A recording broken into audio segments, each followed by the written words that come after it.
ధర్నా చౌక్ లో కిషన్ రెడ్డి మాట్లాడుతున్నారు. లైవ్ ద్వారా చూద్దాం. సికింద్రాబాద్ జిల్లా అధ్యక్షులు శివాజీ గారు ఇంకా ఇక్కడ వచ్చినటువంటి నిరుద్యోగ యువకులు వివిధ నిరుద్యోగ యువజన సంఘాలకు సంబంధించినటువంటి జేఏసీ నాయకులు అందరికీ పేరు పేరున ఈ కార్యక్రమంలో పాల్గొంటున్నందుకు ధన్యవాదాలు తెలియజేస్తా ఉన్నాను. మనకందరికీ తెలుసు తెలంగాణ రాష్ట్రము సాధనలో కీలక పాత్ర పోషించింది తెలంగాణ యువత. తెలంగాణ రాష్ట్ర సాధనలో ఎన్నో బలిదానాలు చేసింది తెలంగాణ యువత. తెలంగాణ రాష్ట్ర సాధనలో ఎన్నో త్యాగాలు చేసింది తెలంగాణ యువత. అనేక మంది తల్లిదండ్రులు తెలంగాణ రాష్ట్ర సాధనలో మరి ఆత్మ బలిదానం చేసుకుంటే ఆ తల్లిదండ్రులు అన్నారు చాలామంది, నా కొడుకు పోయినా నా బిడ్డ పోయినా తెలంగాణ బిడ్డల కన్నా తెలంగాణ రాష్ట్రం వచ్చిన తర్వాత మేలు జరుగుతుంది అనేటువంటి మాటలు అనేక మంది మాట్లాడేవారు. అనేక మంది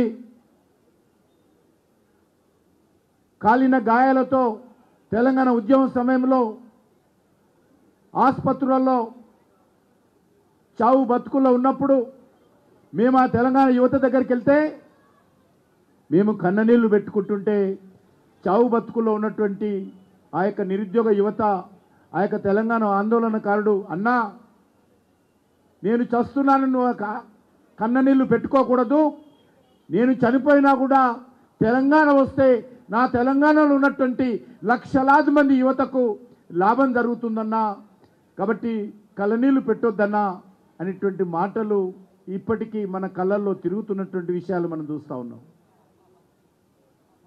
లక్షలాది మంది యువకులు విద్యా సంస్థలను వదిలేశారు, చదువును వదిలేశారు, తల్లిదండ్రులను వదిలేశారు. తెలంగాణ రాష్ట్ర సాధనలో ఆ రోజు పోరాటాలు చేశారు. సుమారు 1500 మంది ఆ రోజు తెలంగాణ బిడ్డలు ఏ రకంగా ఆత్మ బలిదానం చేసుకున్నారో మనకు తెలుసు. దేనికోసమో మన తెలంగాణ వస్తే మన తెలంగాణ అభివృద్ధి జరుగుతుంది, మన తెలంగాణకు మేలు జరుగుతుంది, నా తెలంగాణ బిడ్డలకు ఉద్యోగాలు వస్తాయి, మా అన్నలకు తమ్ముళ్ళకు అని చెప్పి ఆ రోజు బలిదానం అయ్యారు. వారు బలిదానం అయ్యే కాదు, ఈ తెలంగాణ సమాజం అంతా కూడా సకల జనుల సమ్మెతో ఆ రోజు పోరాటం చేశారు. చివరకు గల్లీ నుంచి ఢిల్లీ వరకు భారతీయ జనతా పార్టీ కూడా నిరంతరమైనటువంటి పోరాటం చేసి తెలంగాణ సాధనలో కీలక పాత్ర పోషించింది. ఉస్మానియా యూనివర్సిటీలో ఆ రోజు విద్యార్థులు ఆందోళన చేస్తూ ఉంటే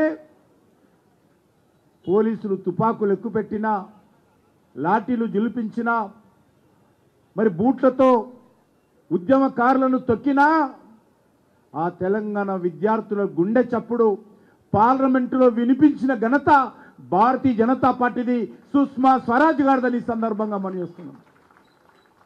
సుష్మా స్వరాజ్ గారు పార్లమెంటులోనే కాదు, తెలంగాణ అన్ని జిల్లాలలో పర్యటించి, ఓ తెలంగాణ ప్రజలారా, ఓ తెలంగాణ విద్యార్థి యువకులారా, మీరు పోరాటం చేయండి, మీకు అండగా నేను ఉన్నానని చెప్పి ఆ రోజు ఒక తల్లిగా, ఒక అమ్మగా, మరి ఒక మాతృమూర్తిగా ఆ రోజు తెలంగాణ సమాజానికి మరి సుష్మా స్వరాజ్ గారు భారతీయ జనతా పార్టీ అండగా నిలబడి 160 మంది ఎంపీలు తెలంగాణకు అనుకూలంగా ఓటు వేసి తెలంగాణ సాధనలో బీజేపీ కీలక పాత్ర పోషించింది. కానీ దురదృష్టవశాత్తు తెలంగాణ వచ్చిన తర్వాత మరి ఈ రాష్ట్రంలో అధికారం నిలగబెట్టినటువంటి కేసీఆర్ కానీ, కేసీఆర్ కుటుంబం కానీ, టీఆర్ఎస్ పార్టీ కానీ, ఆ తర్వాత బీఆర్ఎస్ పార్టీ కానీ తెలంగాణ యువతకు వెన్నుపోటు పొడిచింది, తెలంగాణ యువతకు అన్యాయం చేసింది, తెలంగాణ యువతను మోసం చేసింది, తెలంగాణ యువతకు అన్యాయం చేయడం జరిగింది. దురదృష్టం ఏంటంటే ఒక లెక్చరర్ పోస్టు భర్తీ చేయలే, ఒక టీచర్ పోస్టు భర్తీ చేయలే. ఆ రోజు తెలంగాణ యువతను అనేక రకాలుగా వేధించి